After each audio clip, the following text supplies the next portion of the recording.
നമുക്ക് ഇന്നൊരു ആകോലിക്കറി വെച്ചാലോ? ചട്ടി എടുത്ത് അടുപ്പത്ത് വെച്ച് വെളിച്ചെണ്ണ ഒഴിക്കുക. എണ്ണ ചൂടാകുമ്പോൾ ഉലുവയും കടുകും ഇട്ട് പൊട്ടിക്കുക.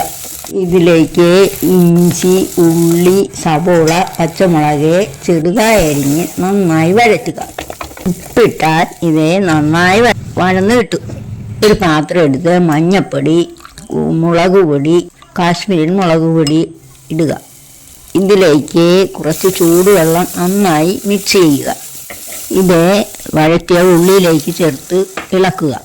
എണ്ണ തെളിയുന്നത് വരെ ഇളക്കിക്കൊണ്ടേയിരിക്കുക. ഒരു മാങ്ങ ചെറിയ കഷ്ണങ്ങളായി മുറിച്ച് ഇതിലേക്ക് ഇടുക. ഇനി കഷ്ണങ്ങളായി മുറിച്ച മീനും ഇട്ടോളൂ. അരമുറി തേങ്ങ ചിരകി എടുക്കുക. അതിൽ കുറച്ച് വെള്ളമൊഴിച്ച് 1/4 പാൽ എടുക്കുക. വെള്ളം കൂട്ടിച്ചേർത്ത് 2/4 പാൽ പിഴിഞ്ഞെടുത്ത് മാറ്റി വയ്ക്കുക.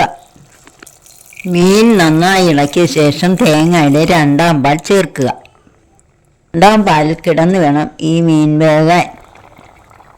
വെള്ളമൊന്നും ഈ കറിയിൽ ചേർക്കാൻ പാടില്ല. ഒരു തക്കാളി വട്ടത്തിൽ അരിഞ്ഞെടുക്കുക. മീനൊക്കെ വെന്ത് കഴിഞ്ഞാൽ തക്കാളിയും കറിവേപ്പിലയും ചേർക്കുക.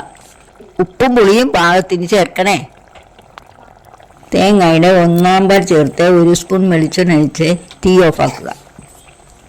ഇനി മൂടി വെച്ച് ഒരു 10 മിനിറ്റ് വെയിറ്റ് ചെയ്യുക. പിന്നെ ചട്ടി എടുത്തൊന്ന് ചുറ്റിച്ച് കറി ഉപയോഗിക്കാം. പുളിയും കുറച്ചുണ്ടാക്കിയാൽ ഇടിയപ്പത്തിൻ്റെ കൂടെയോ അപ്പത്തിൻ്റെ കൂടെയോ ഉപയോഗിക്കാം.